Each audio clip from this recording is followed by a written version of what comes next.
마태복음 26장의 말씀을 오늘 본문의 말씀으로 봉독했습니다. 마태복음 26장의 오늘 본문을 조금 우리가 잘 이해하기 위해서는 배경을 좀 알 필요가 있는데 마태복음 24장부터 한번 생각해 볼 필요가 있습니다.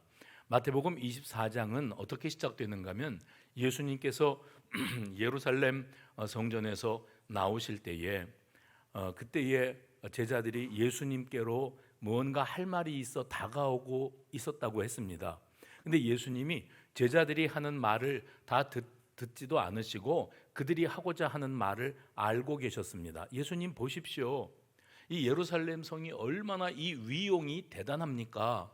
하고 그들이 자랑스럽게 예수님께 말씀드리려고 하고 있다는 것을 예수님 아시고 그들에게 하신 말씀이 너희가 이 모든 것을 보지 못하느냐? 내가 진실로 너희에게 이르노니 돌 하나도 돌 위에 남지 않고 무너뜨려지리라. 그들에게는 충격적인 말씀이 아닐 수 없었을 겁니다.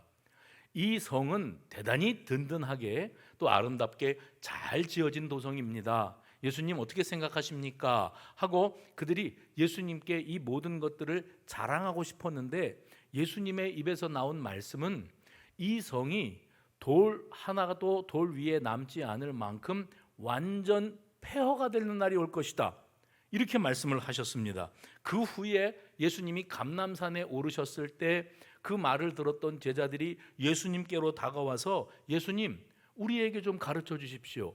어느 때 이런 일이 있겠사오며 또 주의 임하심과 세상 끝에는 무슨 징조가 있사오리이까? 이렇게 물었답니다.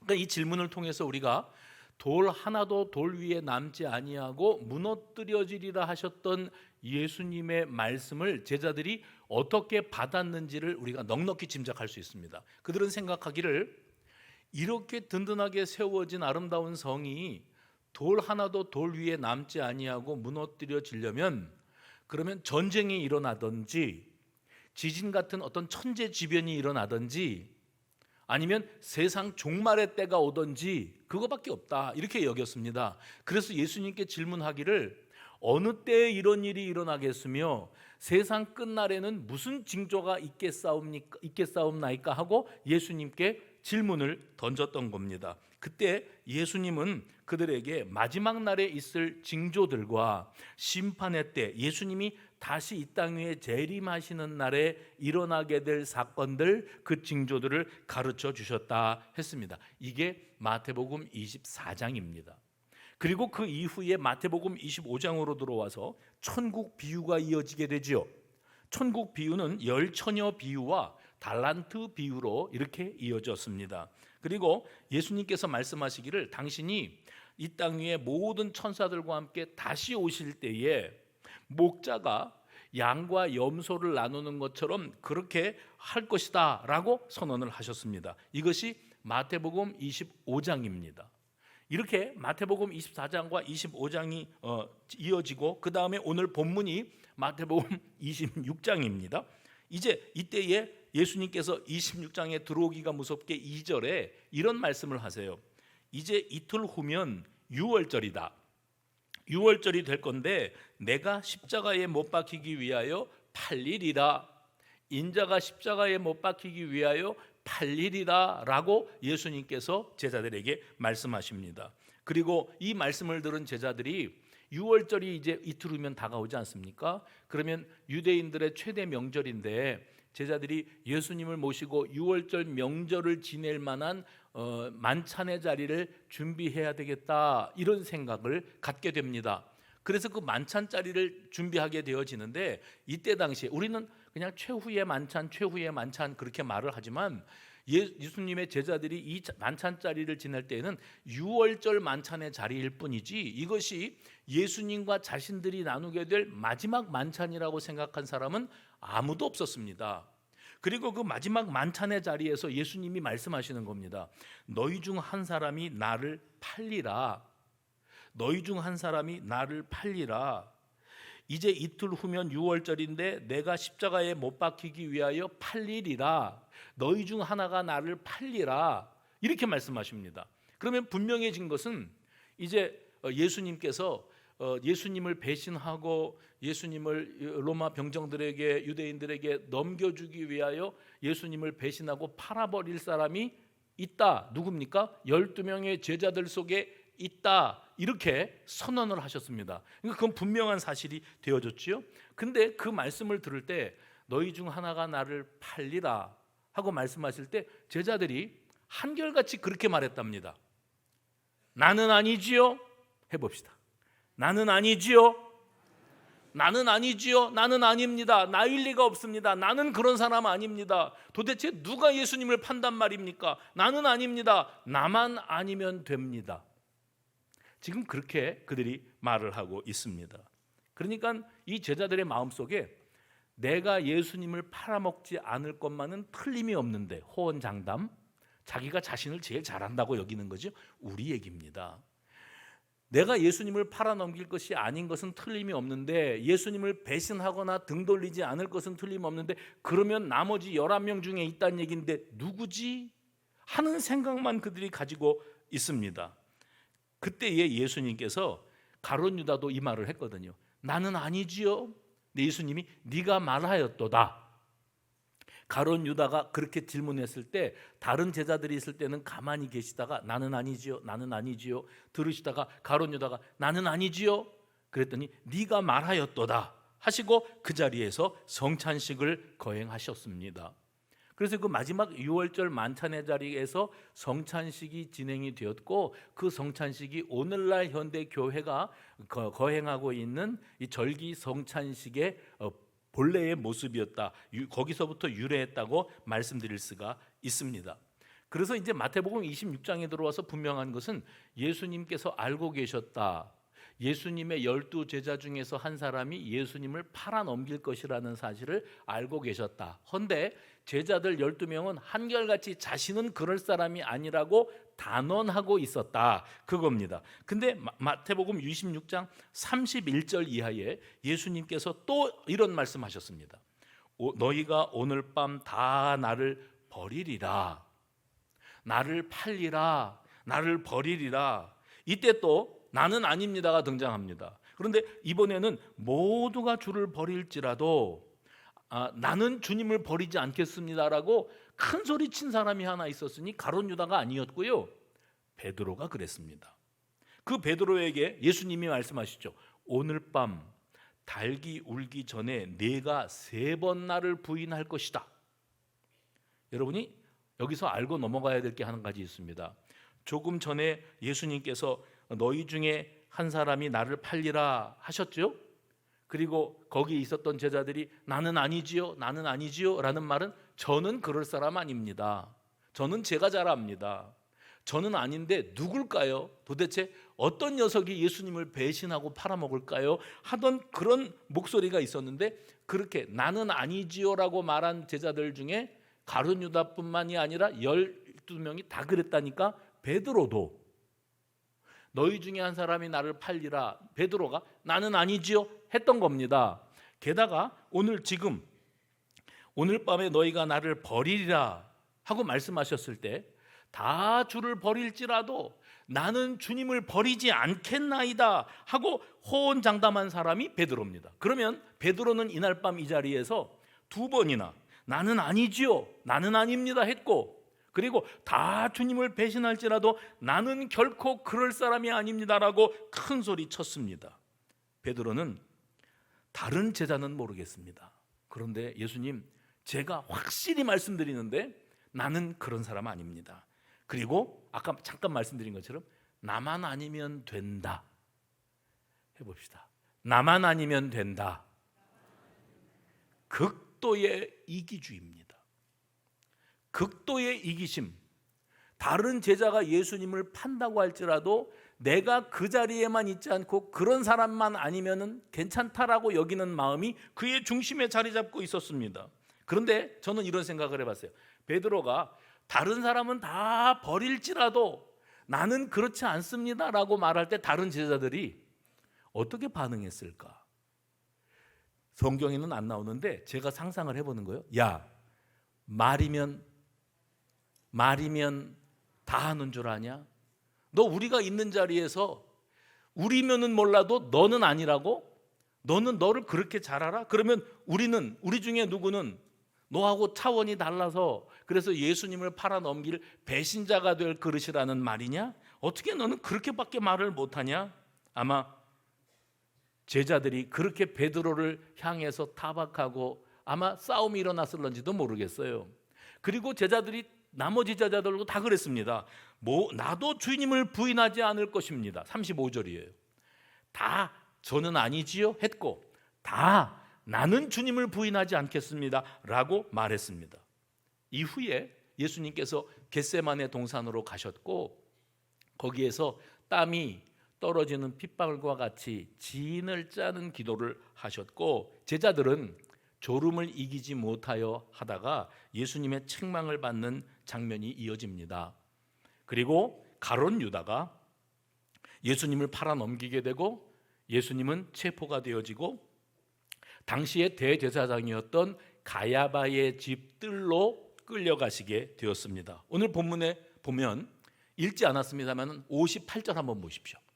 마태복음 26장 58절 보면 이렇게 되어 있습니다. 같이 읽어봅시다. 시작. 멀찍이 예수를 따라 대제사장의 집들에까지 가서 그 결말을 보려고 안에 들어가 하인 함께 앉아 있더라.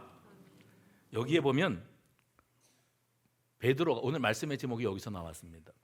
베드로가 예수님이 잡혀가실 때 어떻게 되시는가를 보기 위해서 대제사장 가야바의 집들까지 가서 거기서 다른 하인들과 같이 거기 웅크리고 앉아 있습니다.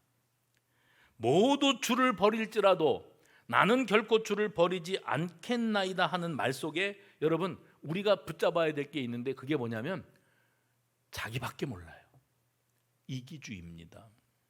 호언장담하고 자기 자신을 과신하는데 나는 아닙니다. 나는 예수님을 버리는 그런 사람 아닙니다 하고 큰 소리를 치고 있습니다. 그런데 여러분 왜 이게 우리가 붙들어야 될 부분인가 하면 그리스도인이라고 하고 살아가는 저와 여러분의 내면 세계 깊은 곳에 이게 자리하고 있어요. 그게 뭐냐면 나는 아니지요예요. 내가 거기 해당되는 사람이 아니지요. 또 한 가지 나만 아니면 됩니다. 나만 아니면 그건 상관없습니다 하는 태도가 우리 속에 있어요. 뿌리 깊은 이기심입니다. 제가 근래에 접하게 된 그 새로운 그 지식 중에 한 가지가 있는데 그게 뭐냐면 백기사 신드롬이라는 게 있대요. 그건 뭐냐면 다른 사람이 어려움과 위기에 봉착했을 때 기꺼이 나를 희생하고 나서서 그 사람을 돕는 사람들이 있지 않습니까? 그러면 이 사회적으로는 의인이라고 말하고 그 공로를 치하합니다. 뭐 뉴스거리도 될 겁니다. 이 사람은 자기 스스로를 돌보지 않고 어떻게 다른 사람을 위하여 자기의 모든 것을 희생하는 것을 실천하는 일을 행할 수 있었을까? 그런데 심리학자들이요. 심리는 뭡니까? 마음이 돌아가는 이치입니다. 그러니까 사람이 근본적으로 악하지 않습니까? 아담과 하와의 후예로 태어난 우리 모두는 내면 세계에 누가 가르쳐주지 않아도 어린 아이들이 악한 본성을 타고 태어난다는 거예요. 근데 우리가 심리적으로 생각해 봤을 때 사람이 이렇게 본능적으로 움직여서 어려운 사람의 그 위기 상황에서 그를 건져내는 행위를 했을 때 그것은 참 잘한 일이고 칭찬받아 마땅한 일인데 그것이 대단히 이타적인 모습인 것 같은데 실제로 그 내면 세계의 깊은 곳을 들여다보면 그런 행위조차도 이기심에서부터 비롯된 것이다 이거예요. 다시 말하면 다른 사람을 도우면서 나도 도움을 받는 것과 같은 대리만족, 자기가 몸을 사리지 않고 움직여서 어떤 행위를 했지만은 이 행위를 통해서 내가 똑같은 위기를 겪었을 때 누군가도 나를 그렇게 도와주리라 그렇게 도와주어야만 한다고 하는 그런 계산법이 사람의 깊은 심리 속에 자리 잡고 있다는 겁니다. 또 선한 사마리아인 신드롬이라는 게 있다고도 들었어요. 여러분 알고 계시겠지만은 내 행위는 다른 사람들을 돕고 구제하는 것으로 비춰지겠지만 사실 알고 보면 내 자기 자랑의 이기심, 자기 자랑의 이기심이 사람 속에 자리 잡고 있다는 겁니다. 어디서 이런 조사를 했습니다. 다른 사람이 위기를 만났는데 왜 그 사람을 돕지 않았습니까? 실제로 그런 선한 사마리아인 법이라는 게 만들어지지 않습니까? 그 내용이 그겁니다. 어려움을 만난 사람을 보고 제사장이나 레위인처럼 외면하고 회피하고 피해가는 사람들이 대부분이다, 우리 사회에서. 근데 왜 그 사람은 조금만 도와주면 죽지 않고 살을 수 있었는데, 어려움을 겪지 않을 수 있었는데 왜 그를 외면했습니까? 하고 누군가가 묻는다면 사람들이 괜한 수고만 하고 고맙단 말도 못 들을까 봐요. 또 한 가지는 귀찮은 일이 생겨서 와라 가라 할까 봐요, 이겁니다. 그리고 또 한 가지는 나도 위험에 빠지게 될 염려가 있기 때문에 괜히 끼어들지 않기 위해서, 내가 위험하지 않기, 이기심이죠. 내가 살겠다고 다 그러는 겁니다. 내가 드러나겠다고 다 그러는 겁니다. 그러니까 사람의 내면 세계 속에 이런 심리가 자리하고 있는데, 그리스도인인 된 우리들 내면 속에 이기심의 문제는 뭐냐면, 그리스도인으로 살아가면서, 잘 들으세요, 예수까지 이용해 먹으려고 드는 심리, 예수까지 이용해 먹으려고 하는 심리가 우리의 악한 기질 속에 자리하고 있습니다. 베드로는 끝까지 예수님을 버리지 않겠다고 그러고, 다 주님을 버리고 떠나도 나는 주님을 지켜드리겠다고 했었습니다. 그리고 실제 그가 그런 액션을 취한 일이 있습니다. 예수님이 체포되시는 당시에 베드로가 말고라고 하는 자의 이 칼을 자기가 뽑아 들어가지고 휘두르지요. 칼을 뽑아서 휘둘러서 그의 귀를 떨어뜨리는 일이 있었습니다. 예수님이 보셨을 때, 야, 너는 정말 의리가 있다, 다 버려도 나는 안 그럴 겁니다, 큰 소리 치더니, 정말 내가 이렇게 잡혀갈 순간이 찾아왔는데 네가 칼을 휘둘렀구나, 나를 지켜주겠다고. 그래서 그렇게 말씀하셨습니까? 아니요. 예수님이 베드로의 저 속 깊은 곳을 들여다보고 계시다니까요. 이렇게 책망하십니다. 그 많은 사람들 앞에서 베드로는 자기 딴에는 예수님 위해서 그런다고 한 건데, 예수님은 그를 책망하셨다니까요. 칼을 도로, 여러분 읽어보세요. 시작. 칼을 도로 칼집에 꽂으라. 칼을 가지는 자는 칼로 망하느니라. 그러니까 주님을 위하는 것처럼 혈기를 부렸지만 정의감입니다. 왜 우리 죄 없는 우리 주님을 너희들이 잡아가려고 그러느냐 하고 혈기를 부리고 칼을 휘둘렀지만, 사실 그 내면의 심리 속에 자신을 과시하고 자기가 했던 말을 책임지기 위해서 그래야만 할 수밖에 없었던 그런 베드로의 심리가 있었다는 거예요. 저는 아니지요, 다 버릴지라도 나는 결코 주를 버리지 아니하겠나이다 했던 그가 칼을 휘둘렀습니다. 이 모든 말과 행동과 배경의 이 이면에는 지독한 이기주의가 자리 잡고 있다는 겁니다.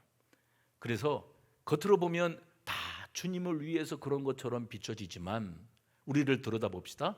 겉으로는 다 주님을 위해서 희생하고 시간 내고 자기 달란트를 헌신하고 물질을 바치고 하는 것 같지만, 사실은 다 자기 자신을 위한 행동이었다는 거예요.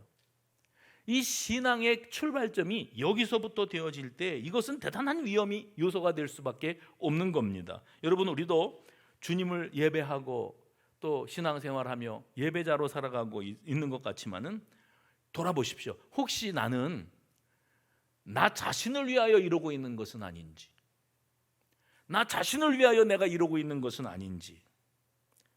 교회 생활을 오래 하다 보면 남들의 시선에 대단히 민감해지게 됩니다. 그 남들이 나를 어떻게, 얼마나 믿음이 좋은지, 어떤 직분을 가지고 그 직분에 걸맞는 헌신을 하고 있고 그것을 인정하는지, 이런 것들을 굉장히 많이 따지고 생각해 볼 수밖에 없습니다. 그런데 이런 이기심이 교회를 이용해 먹고 하나님을 이용하는 그런 모습으로 전락하게 되어질 가능성이 상당히 높다는 거예요. 다른 교회 목사님들하고 이렇게 대화를 나누다 보면, 목회하면서 이 교회 목회 일정 가운데 가장 힘든 순간, 가장 위기가 찾아오는 순간이 뭐냐면 직분자 세우는 때입니다. 그 직분자를 세울 때까지는, 그 전까지는 다들 그냥 큰 문제 없이 그냥 그렇고 그렇게 평탄한 신앙생활들을 하고 다 훌륭한 신앙으로 비추어졌습니다. 그런데 직분자를 세울 때 사람인지라 내가 안수 집사 그릇인가, 내가 시무 권사가 될 만한 믿음이나 신앙과 삶이 뒤따르는가, 나는 장로감인가, 장로가 될 그릇인가를 스스로 생각해 봅니다. 그래서 인사로 아이고 저는 아닙니다, 사양하지요. 아유 저는 부족하네, 아직도 멀었어요, 난 믿음도 없어요, 이러지만 실제로 투표에 들어가서 내가 이 선택을 받지 못했을 때 느끼는 그 무너지는 자존심과, 그리고 남 부끄러워서 교회에 얼굴을 들고 나갈 수가 없다는 것과, 나보다 늦게 교회 다녔고 나보다 연배도 어린 아무개는 됐는데 나는 안 됐다라고 하는 것 때문에 이 교회를 다닐 수가 없게 되었다라고 말하는 것은 뭐냐면 그것이 내 신앙의 액면가였던 겁니다. 그런 일들을 통해서 드러나는 겁니다. 교회가 시끌시끌해지고요, 누구는 교회를 떠나느니, 안 다니느니, 시험에 들었느니, 이런 소리들이 나옵니다. 가만히 돌아보면 내가 교회를 이용해 먹고 있었나? 내가 하나님을 이용해서 나를 드러내기를 그렇게 원했었던가? 내 신앙은 이것밖에 되어지지 않는 것이었을까? 어쩌면 우리 자신의 이 자기밖에 모르는, 나만 아니면 된다 하는 식의 이 신앙은 우리 신앙의 뿌리를 썩게 하고 있는지도 모릅니다. 베드로는 잡혀가는 예수님을 따라갑니다. 자기가 한 말이 있었기 때문이었겠지요. 다 주를 버릴지라도 나는 결코 주를 버리지 않겠나이다 했던 그 말 때문에라도 그는 멀리 달아날 수 없었습니다. 그리고 멀찍이 거리를 두고 예수님을 따라갔다 했습니다.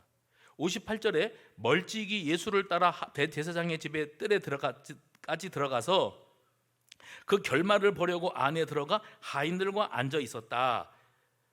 그 모습을 한번 상상해 보십시오. 나라도 예수님이 어떤 재판 결과를 받고 어떻게 처분을 받는가를 내가 지켜봐야 되겠다 하는 그런 마음을 그가 품고 있었던 겁니다. 그럼 다른 제자들하고는 차원이 다르지요? 그래도 끝까지 예수님을 따라갔으니까. 다 걸음아 나 살려라 도망갈 때 그는 예수님 계시는 곳에 숨어들었지만 따라갔습니다. 근데 따라갔지만 멀찍이 따라갔습니다. 어떻게 따라갔다고요?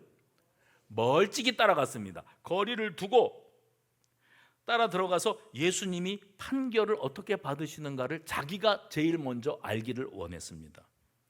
이것이 베드로의 이기심의 현주소였고, 우리가 신앙생활을 하고 있는 우리의 현재 신앙의 태도는 아닌지. 예수님을 따릅니다. 그리고 예수님을 섬깁니다. 그렇지만 멀찍이 섬깁니다. 58절에 보면 예수님을 따라서 찾아간 장소가 대제사장의 뜰 안이었다고 그랬습니다. 재판의 자리에까지 가기는 갔지만 그는 예수님 지근거리에 있을 수는 없었습니다. 왜요? 내가 살아야 되니까. 내가 살아야 되니까. 이게 이기심입니다. 계산적이고 이기심 가득한 그리스도인들의 전형을 보여주고 있는 겁니다. 아마도 여러분 신앙생활 하면서 주변에서 예수를 믿되 너무 깊이 빠져들지 말고, 거기 너무 몰두하지 말고, 거기다가 시간과 물질과 재능을 다 갖다 쏟아붓지 말고 그냥 교회 생활은 너무 깊이 빠져서도 너무 몰라도 될 것까지 다 알아서도 시험에 들고, 또 너무 멀리 떨어져서 몰라도 그것도 문제니까 적당히 해볼까요? 적당한 거리를 두는 것이 좋다, 이런 말 아마 들어보신 적이 있는지 모르겠어요. 우리 교회는요, 몇몇 사람이 믿지 않는 남편이 예수 잘 믿는 아내를 자기는 교회 가자는 소리 하지 말라는 조건으로 너는 네가 갖고 싶은 신앙을 네가 마음대로 신앙생활 해라 하는 조건으로, 참 신기하죠? 교회 앞에까지 태워다 주고 갑니다. 저는 참 신통하고 놀라운 것은 그건 뭐냐, 교회 앞에까지 태워다 주는 거는 그러면 아내를 사랑해서 그러는 건데, 아마 그 남편이 교회에다가 내려주고 돌아가면서 아내에게 그렇게 말하지 않을까 싶어요. 너 너무 깊이 빠지지 마라. 적당히 믿어라. 내 걱정된다. 너도 광신자가 될까 봐. 예수에 미쳐서 돌아가고 교회에 미쳐서 돌아갈까 봐 내 걱정된다. 그러니까 적당히 해. 여러분 혹시 그런 소리를 들어본 적은 없습니까? 출애굽기에 보면 이스라엘 백성들이 하나님을 섬기겠노라고 모세가 이스라엘 백성들을 끌고 나가게 해달라고 바로에게 요청합니다. 애굽 왕 바로가 정말 견디다 못해서 그래 알았다 데리고 나가라 그러면서 했던 말이 있어요. 출애굽기 8장 28절인데 이렇게 되어 있습니다. 바로가 이르되 내가 너희를 보내리니 너희가 너희의 하나님 여호와께 광야에서 제사를 드릴 것이나 그 다음에요 너무 멀리 가지는 말라 그랬습니다. 2부 예배 시간에는 자막이 뜨던데 지금 아마 주무시고 계시는 것 같아요. 거기 맨 마지막 줄에 뭐라 그랬는가 하면 너무 멀리 가지는 마라. 그건 뭐냐면 바로 왕이 통치하고 있는 애굽의 그 통제권 아래에서 이제 광야로 나가서 하나님 앞에 제사를 드리고 오겠다고 하는데 이런 핑계로 데리고 나갔다가 멀리 도망가 버릴까 봐 너무 멀리 가지 말고 언제든지 애굽으로 돌아올 수 있도록 가까운 거리 내 통제권 아래에서 니네 하나님 앞에 제사 드리고 돌아와라 그러는 겁니다. 어쩌면 우리 모두가 신앙생활을 하면서 이렇게 너무 하나님과 나 사이의 거리감이 너무 가까운 것도 문제고 또 너무 떨어지는 것도 문제니까 요만큼만 유지하는 게 적절하겠다 하고 생각하실런지 모르겠어요. 그런데 예수님은 우리에게 가르쳐 주시기를 너희는 마음을 다하고 뜻을 다하고 성품을 다하여서 주 너의 하나님을 사랑해라. 한마디로 표현하면 전심으로. 어떻게 해요? 전심으로 내 인생 전부를 걸으라는 거예요. 인생을 다 바치라는 거예요. 예배드리는 일, 기도하는 일, 신앙생활하는 일, 소그룹 모이는 일, 전도하는 일, 성도의 교제 나누는 일 모든 것에 이렇게 적당한 거리만 두고 살아서 네 신앙이 언제나 열매를 보겠냐, 언제나 성숙할 수 있겠냐. 그런데 우리 이 시대를 살아가는 그리스도인들의 풍조가 어디에 있는가 하면 주님을 가까이에서 모시고 주님의 은혜를 좀 제대로 받아보기를 원하고 그 말씀을 내 삶 속에 구구절절히 적용해보고 살기보다는 내가 예수를 한두 해 믿은 것도 아니고 이제 이만큼 신앙생활했으니 이 거리 조절 능력을 가졌다는 거예요. 그래서 광신도가 되지 않기 위한 방편으로 나는 멀찍이서 주님을 바라보고 따르겠다는 거예요. 그게 뭐냐면 주일 예배만 달랑 드리기. 누구 찔리라고 하는 소리는 아닙니다. 근데 중직자가 되었어요. 중직자가 되어서도 그 뭐냐면 안수 집사님, 소위 안수 집사님, 시무 권사님, 장로님까지 되었는데 예배를 주일 예배만 드리기도 버거워. 그러면 멀찍이서 따르는 겁니다. 얼마나 이기적입니까? 나를 피곤하게 하지 마라. 내 신앙은 내가 알아서 한다. 내가 다 알아서 시간 조절해가면서 주일날 대예배만 달랑 드리고 밥 먹고 집에 가면 교회하고 나하고는 끝인데 그럼 뭐 새벽 예배를 나와라, 수요 예배를 나와라, 기도회를 나와라, 전도를 해라, 봉사를 해라, 교제를 해라. 그런 거 하지 마라. 내가 알아서 한다. 이게 이기주의예요. 베드로가 그랬습니다. 나는 아니지요. 제자들이 다 그랬습니다. 나는 아닙니다. 결코 절대 저는 그럴 사람이 아닙니다 라고 말을 했어요. 여러분 오늘 우리 주님이 이 자리에 있는 저와 여러분 모두를 향해서 너는 아니냐? 나를 가까이에서 따르고 정말 제대로 은혜 받고 교회에 어느 한 모퉁이에라도 보탬이 되는 사람, 하나님의 나라와 복음을 위하여 유익이 되는 사람으로 살아봤냐? 너는 여태 하나님을 이용해 먹고 수성교회를 이용해 먹고 평생을 살아오지 않았냐? 네가 교회를 위해서 뭘 했냐? 하고 물으실 때 내가 베드로인 거예요. 내가 멀찍이서 주님을 따랐던 그런 인생이었던 겁니다. 그래서 베드로는 대제사장의 집안에 따라갔으니까 우리가 볼 때는 다른 제자들보다 훨 낫네. 다 도망갔는데 그래도 끝까지 예수님을 멀찍이는 따랐지만 따라갔으니까. 그러나 베드로가 마음속에 뭐가 있었냐면 누가 자기를 알아볼까 봐 그게 너무 두려웠습니다. 왜냐하면 누가 자기를 알아보고 자기 신분이 드러나면 자기가 피곤한 일이 생겨요. 예수님처럼 붙잡혀갈 수도 있고 재판을 받을 수도 있고 곤욕을 치를 수가 있어요. 그러니까 내가 다치면 안 되는 범주 내에서 예수를 따르는 거예요. 사실 예수님께서 많은 사람들 병 고쳐주시고 죽은 자를 살리시고 귀신을 내어 쫓으시고 능력 있는 말씀을 선포할 때 사람들이 환호하지 않았습니까? 근데 사람들이 와 예수님 예수님 할 때 베드로가 제일 어깨 으쓱했던 사람입니다. 저분이 누군 줄 아냐? 내가 누군 줄 아냐? 내가 저분의 제자다. 저분은 우리 스승님이셔 하면 자기 위상도 올라가는 그런 떳떳한 제자였습니다. 그랬던 그가 이제는 예수님 붙잡혀 가시고 이제 곧 십자가에 달려 죽으실 거라 친히 말씀하신 적도 있기 때문에 그 예수님을 끝까지 따르다가는, 그래서 그 예수님과 자기와의 관계가 만천하에 드러났다가는 자기가 곤욕을 치러요. 피곤한 일이 생겨요. 그러니까 예수님이 어떻게 되는가 궁금은 하고 자기가 뱉어놓은 말도 있지만 어쨌든 내가 안전하고 내가 살 길부터 찾고 봐야 돼요. 이게 우리들의 모습입니다. 그래서 자신의 신변의 위협을 만나지 않기 위해서 나도 살고 보기 위해서 이기주의, 나는 아니지요 했던 말을 기억하십시오. 그리고 멀찍이 따랐던 그의 행동을 기억하십시오. 그리고 오늘 나도 살고 봐야 되겠다고 하는 그의 마음, 심리를 생각해 보십시오. 이 속에 우리 그리스도인들이 이 땅 위에서 하나님의 백성이라고 하면서 살아가는 그 이기심 가득한 마음들이 고스란히 드러나고 있습니다. 아니나 다를까 베드로가 거기 웅크리고 있는데 그 집의 여종 하나가 베드로를 알아봅니다. 내가 당신을 안다고, 당신이 거기 그 무리 속에 있었노라고 말을 했을 때 베드로가요 펄쩍 뛰지요.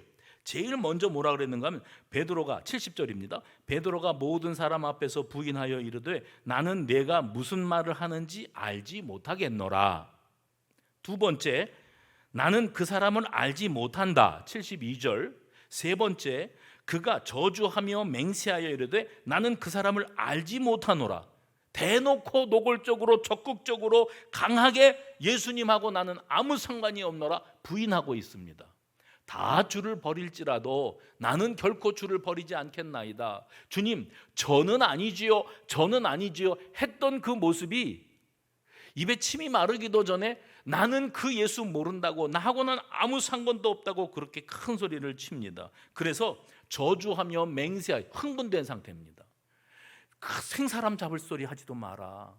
왜 내가 예수하고 관계가 있다고 너는 생각하느냐? 나는 그 사람은 모른다. 자기의 안위를 보존하기 위해서 내가 살고 봐야 돼요. 예수는 예수대로 믿지만 일단 제일 먼저 급한 것은 나부터 챙겨야 되겠어요. 내가 살고 봐야 되겠습니다. 이것이 바로 우리 신앙의 현주소요 액면가인 것을 어떻게 하겠습니까? 지금 생각 같아서는 나는 순교라도 할 것 같지요. 그런데 일단 내게 무슨 일이 닥쳐오면 주일 성수요 헌신짝 던지듯이 버릴 수 있는 게 우리 수준이라는 것을 깨닫게 되어집니다. 예배 생활, 말씀 생활, 기도 생활 그저 적당히 너무 피곤하게 심각하게 생각하지 말고 적당히 거리를 두고 하는 것도 아니고 안 하는 것도 아니고 이렇게 하면서 살아가는 것이 우리들의 현주소가 아니었는지를 돌아볼 필요가 있습니다. 한 걸음 더 나아가서 내가 하나님과 교회를 위하여 무엇을 희생할 것인가, 이런 생각은 다 접어두고 교회가 나를 위하여 하나님이 나에게 무엇을 해주실 것인가, 이 생각밖에 할 줄 모르는 게 우리들의 수준이었다는 겁니다. 지난 주일날 제가 그 말씀드렸습니다. 금요일 날마다 말씀드립니다.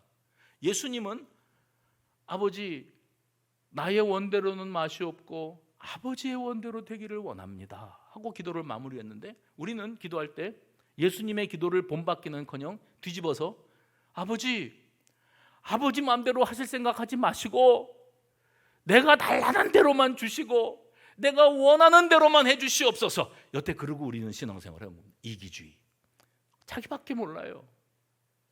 그리고 무슨 일이 벌어져도 나에게만 해당이 안 되면 되는 겁니다. 봉사하자고요, 헌신하자고요, 기도하자고요, 전도하자고요. 나만 아니면 되는 겁니다. 얼마나 자기 중심의 신앙생활을 하고 살아갑니까? 그러다 보니 이 사회가 험악해져서 교회가 예수님이 복음이 도매금으로 모욕을 당하고 있을 때에도 우리는 침묵으로 일관하거나 동조하는 경우도 없지 않아 있습니다. 이것이 나 하나 살겠다고 내 입장 변론하겠다고 하는 일들입니다. 주님은 나를 위해서 십자가를 지셨건만 나는 그 예수님이 짊어지신 십자가를 거절하면서 살아왔다면 이제부터는 저와 여러분 십자가 지고 주를 따르는 결단 있게 되시기를 주의 이름으로 축원합니다. 올해 들어서 제가 누누이 강조하는 게 있죠. 무슨 일을 만나든지 본능적으로, 이건 이제 훈련이 되고 습관이 되어야 가능한 일일 겁니다. 이 일을 통해서 하나님은 내게 뭘 깨닫게 하시기를 원하실까? 하나님의 인도하심과 하나님의 뜻은 어디에 계시는 걸까? 이것을 가장 먼저 떠올릴 수 있어야 그리스도인이라 그랬어요. 또 한 가지는 이 일을 통해서 나는 어떻게 하나님을 기쁘시게 해드릴 수 있을까? 또 한 가지는 예수님이라면 이럴 때 나 같은 이 상황에서 어떤 행동을 하시고 어떤 말씀을 하시고 어떤 결정을 내리셨을까? 이걸 떠올릴 줄 아는 사람이 그리스도인이라고 말씀을 드렸습니다. 그런데 우리는 그렇게 못 살아왔습니다. 어제 제가 신문을 보면서 칼럼을 하나 읽었는데 찔림이 있어가지고 우리 전도 담당 교역자에게 사진을 찍어서 보냈어요. 어떻게 생각하냐? 그 내용인즉슨 이렇습니다. 그분이 길을 가다가 전도지를 받았는데 그 전도지의 내용이 뭐냐면 우리 교회는 어디에 속했고 우리 교회는 어디에 위치해 있고 우리 교회는 얼마나 쾌적하고 에어컨이 빵빵하고 우리 교회는 점심이 맛있고 우리 교회는 주일학교가 시스템이 잘 돼 있고 청년들도 많이 모이고 예배 인원이 아주 많고 우리 교회는 건전한 교단에 속했고 우리 목사님은 유명하신 분이고 말씀이 너무 좋고 전도지 딱 어떤 느낌이 들었냐면 그 어디서 식당을 개업했는데 요새는 다 분위기로 살잖아요. 분위기만 좋으면 그냥 껌뻑 넘어가시더라고요. 우리 식당은 인테리어가 세련됐고 그 셰프가 아주 유명한 사람이고 음식이 맛있고 한 번 와서 드셔보시면 한 번도 안 온 사람은 있어도 한 번만 온 사람은 없는 그런 식당입니다 하는 것 같이 들리더래요. 그 전도지를 보니까. 그러면서 그분이 쓰신 글이 뭐냐면 전도를 한다고 뭐 한 종이 쪼가리를 줬는데 그 안에 예수가 없더라는 거예요. 교회 소개, 교회 자랑, 목사 자랑은 있는데 예수가 없더라는 거예요. 그 글을 짧은 칼럼을 읽으면서 제가 찔림을 받았습니다. 그래서 전도 담당하시는 교역자님에게 그걸 보내면서 야, 우리 교회도 전도지를 만들 때 이런 전도지를 최초로 한번 만들어 보면 어떨까요? 하고 제가 제안을 한 거예요. 뭐냐면 우리 교회는 수성교회는 어디에 있고 어떤 교단에 속했고 예배당은 얼마나 쾌적하고 에어컨이 잘 나오고 밥이 얼마나 맛있고 목사가 어떻고 이런 거 말하지 말고 예수님과 순수 예수 복음만 전하고 아무 교회라든지 좋습니다. 이단만 아니라면 당신이 있는 집 가장 가까운 곳에 있는 아주 작은 개척교회를 가십시오. 가서 다른 것 보지 마시고 예수님을 만나십시오. 십자가 복음을 들으셔야 됩니다. 그런 전도지를 우리 교회가 좀 만들어 보자. 우리 교회 오라고 하는 거 말고 예수님을 만나라고. 근데 우리가 그동안에 사실은 너무 이기주의적으로 살아왔어요. 우리 개인도 그렇고 교회도 그렇고 나만 잘 되면 그만이에요. 교회가 욕을 먹고 뭐 교회들이 망신을 당하고 위기를 만나고 그런다 그래도 우리 교회만 아니면 괜찮아요. 예수 믿는 아무개가 무슨 대형 사고를 쳤다. 나만 아니면 되는 거예요. 예수님께 나는 아니지요. 그리고 멀찍이서 예수님을 따랐던 그 베드로의 모습은 바로 저와 여러분이었던 겁니다. 그런데 놀라운 것은 그런 우리들의 액면가, 그 신앙의 바닥을, 이기주의를 아시는 예수님께서 말없이 기꺼이 저와 여러분 같은 것들을 위해서 십자가에 달리셨다는 거예요. 십자가에 달리셨습니다. 그 구속의 은혜를 입고 살면서도 나는 아니지요의 삶을 살고 나는 결코 그럴 사람이 아니라고 호언장담했다가 예수님을 멀찍이 따르다가 결국은 나 예수 모른다고, 예수하고 나하고는 아무 상관도 없다고, 왜요? 나 살겠다고 그랬던 우리를 알고 계시면서 그 예수님은 기꺼이 나를 위하여 십자가에 생명을 내어주셨습니다. 그러니까 우리의 이기심이 부끄러워지지 않습니까? 무장해제되어야 되지 않습니까? 주님, 하염없이 흐르는 눈물, 주님 너무너무 부끄럽습니다. 제가 이 수준에서 나아지지를 못했습니다. 예수를 수십 년 믿으면서 저는 교회를 이용해 먹었고 하나님을 이용해 먹고 살아왔지, 주님 앞에 복음을 위해, 교회를 위해 보탬이 되는 일을 해본 기억이 없습니다. 저를 용서하옵소서. 여기서부터 다시 시작하는 겁니다. 저와 여러분이 우리의 이기심을 십자가에 못 박는 오늘 이 시간이 되시기를 주의 이름으로 축원합니다. 기도합시다. 하나님,